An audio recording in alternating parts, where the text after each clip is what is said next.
Your forward head posture does not start at your neck. It actually starts at something beneath it. And every chin tuck and neck stretch and monitor adjustment that you do to get it just in that right place is going to address where your head is in space, but not why it ended up there in the first place. So come with me and let me show you what is actually driving your head forward. Now, if you find yourself in this position for more than 8 hours per day, you got problems. No, I'm just kidding. But if you do find yourself in this position for long periods of time, your body is going to start to get conditioned to that position. And with this collapsing, more specifically of the upper ribs, this is going to be in part what is pulling your head forward. You see, your body is always trying to find a center point of where it can kind of reside in space and find some degree of neutrality. It's a very intelligent system in that way, but sometimes it creates compensations as a result. So how we can start to look at this is if my upper ribs are collapsed forward, and as a result of my upper ribs collapsing down, that's going to shift this part of my spine back and then my head forward. If I'm just doing neck retractions here, I'm just strengthening myself in this position. So what fundamentally needs to change is how these two systems work relative to one another. And what that looks like is learning how to get some degree of extension and space through this area of your upper ribs. This is an extremely important area of your entire body to start to get familiar with for a lot of different reasons, but specifically for your forward head posture, if you want to start to make changes to where your head is in space relative to your shoulders, then we have to start to look at where your upper ribs are relative to it. And that is exactly what we're going to cover in this video. Learning how to get a felt sense of space in through the upper rib region, learning how to strengthen the neck simultaneously, and then a little spicy one at the end, we're going to start to actually tie in your shoulder girdle around it. So we've got a great video ahead. I'm looking forward to sharing it all with you. And let's jump in to those exercises. So for our first exercise to improve your forward head positioning is we want to start to look at the relationship between where your upper ribs and your head relate to one another in space. So that's what we're going to do. In this exercise here, you're going to need a Bosu ball. You can also use a pillow or anything that you can kind of fall back onto that's going to give you a sense of spacing through this front side of your body. So we're going to be using the Bosu.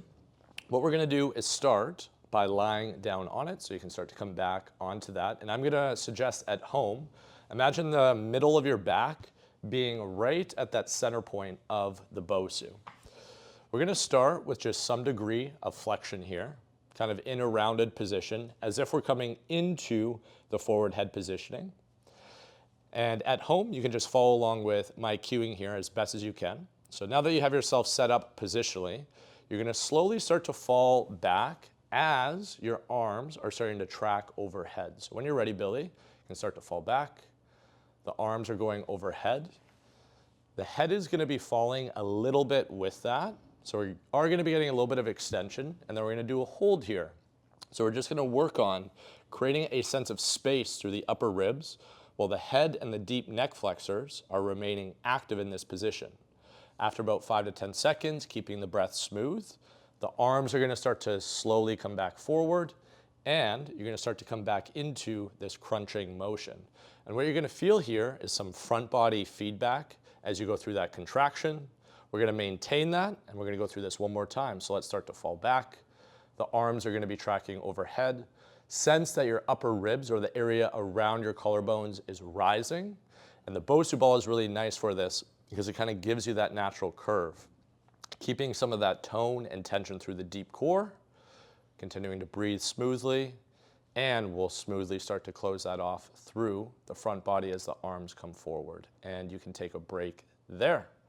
At home, I would suggest working through this for anywhere between about 4 to 8 reps, depending on what your capacity is, and trying to maintain a smooth breath cycle as you're going through that. Use that as a means to keep your system regulated as you work on going through that motion of extension and flexion. So for our second exercise, we're going to start to increase the intensity, but we're going to work with the same concepts that we were applying in the first exercise. And this is going to be an exercise in particular that's going to target your ability to get connection to your deep neck flexors, even some SCMs, while you keep your upper ribs in more extension. So for this, you can come onto a bench or anything that's going to be slightly elevated. You can even do this off your bed at home as well. So I'm going to get you to slide just off the bench there. So your kind of upper spine is off. So we are going to start here. And I'm going to recommend that you start with your hands behind your head, just to get a feel for this position. And go through just a couple lean backs, just to get a feel for what that extension feels like and the upper ribs lifting, just like we were doing on the Bosu. But once we get to this end range, we're going to start to isolate those deep neck flexors a little bit more. And how we're going to do that is by taking the hands off the head. Yep. And now you can even take your hands down a little bit more so that people can see all this hard work. And you can see here how Billy's starting to get activation, kind of from this tissue right around his collarbone all the way up to his ear. And that's a good marker for you that you're getting good activation around the head. We're just going to work on a hold here for about 10 to 15 seconds, trying to keep that breath nice and smooth as you're here. And this in of itself is probably going to be quite fatiguing just to hold your head in space. You can take the hands behind your head. We'll take a little break.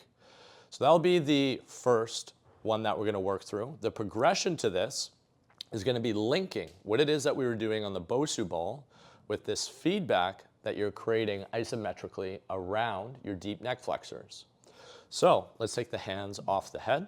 We're going to start in a little bit more flexion. So you can imagine that you're almost coming into some forward head posture. Good.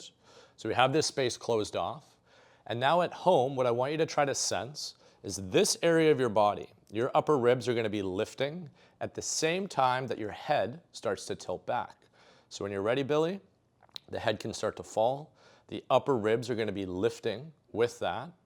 And we're going to try to get some extension both through the head as well as through these upper ribs, trying to get a good lift here. Be mindful that you're not collapsing into yourself. Really try to keep your neck long. Let's take 2 breaths right here. Trying to think about width with that breath, not forcing it there, but just smoothly drawing air into that region right around your upper pecs. And then after 2 to 3 breath cycles, the head's going to come all the way back forward, and we come back into that crunch position. Hands can come behind the head, and you can take a little reset in between reps. This will not take a lot of reps for you to really start to feel that activation through there. I would recommend anywhere between about 4 to 8 reps. If you want to make it more challenging for yourself, just take more of your body off the bench, and that's going to significantly make it more challenging for you at home. For our third and final exercise to work on this tech neck and forward head posture is working through a pull-up variation. Now we're going to be doing this as a means to hopefully start to collect some feedback around your shoulder girdle, specifically your lats, as a means to retension that, to continue to get these upper ribs lifted, but also start to connect the front body. So for this exercise, you're going to need a pull-up bar or something that you can hang off of. And I would suggest starting with a stool, just so you can play with the amount of weight that is on your hands. And then we're going to go through a progression here together as well. So let's go hands up on the bar. We're going to come up on the stool. And how we're going to start this is just kind of down in a seated position with some weight through the feet. And you're going to maintain a soft bend in the elbows. Now, what you can focus on here with your shoulder blades is just doing a little bit of depression, but try to couple that with some protraction, or the shoulder blades coming away from the spine. And that's going to be what allows you to get this access into your lats. So now we have the shoulder girdle. That's linked. We're suspended off of that. And now we can start to play with where the head is in space relative to it. So we're going to start to get the upper ribs to rise here. We're going to get a little bit of extension through the contraction of the lats. And this is going to be another isometric. So we're going to hold here for about 5 to 10 seconds, trying to stretch yourself long towards the ceiling with that lift. We're breathing expansively, but calmly, not getting yourself super stressed out in the process. After a couple breath cycles, we'll take a break there. So then you can just come back down right onto the floor or onto whatever it is that you were standing on top of. I'd recommend you start there so you can get a felt sense of the lats and the relationship between the ribs and the head. Once you feel like you got a good sense of that, or if you're already pretty well developed with anything pulling related, we can start to work through a more active variation that's just going to integrate more of the body. So we're going to go same position with the hands. We're going to get into that active hang and get things set through the shoulder girdle, creating that soft bend in the elbows, getting the scap set. Think about drawing the elbows a little bit to the midline of your body, finding the lats, and now we're gonna go full body weight with the hang, but the same concept of what's happening with your upper ribs and your head is gonna be staying the same. So let's start to lift the feet through the pull of the hands. We get that contraction and the lift. And now his legs are coming in front. And now this front body is very active. And we're working on keeping this core tension as you keep the upper ribs lifted. Shoulders aren't excessively elevating. Head position is intact. Let's go one more breath cycle here, Billy. As expansive as you can. Legs will slowly sweep under you. And then you can take a break there. And that'll be a very challenging exercise. I realize that doesn't look like much, but you put yourself into that position, under that type of tension, and you're gonna feel a lot happening. Maybe even some shakes might be happening there, which is just your nervous system responding to a new stimuli. At home, I'd recommend going through that first variation about 5 to 10 times, get a good feel for it. And then this more active variation, you can go through 3 to 6, depending again on what your capacity is. So hopefully you learned a thing or two about your forward head posture and start to understand how it's not only a neck problem, but we also have to look at these bigger joints that exist underneath it. And if you did find some value in this video, I also did one on rounded shoulders, which if you look at my ribs is gonna be very similar to your head. That video is gonna be posted right here because chances are if you're forward here, you're also gonna be rounded there. Go check it out and I hope to see you in that video.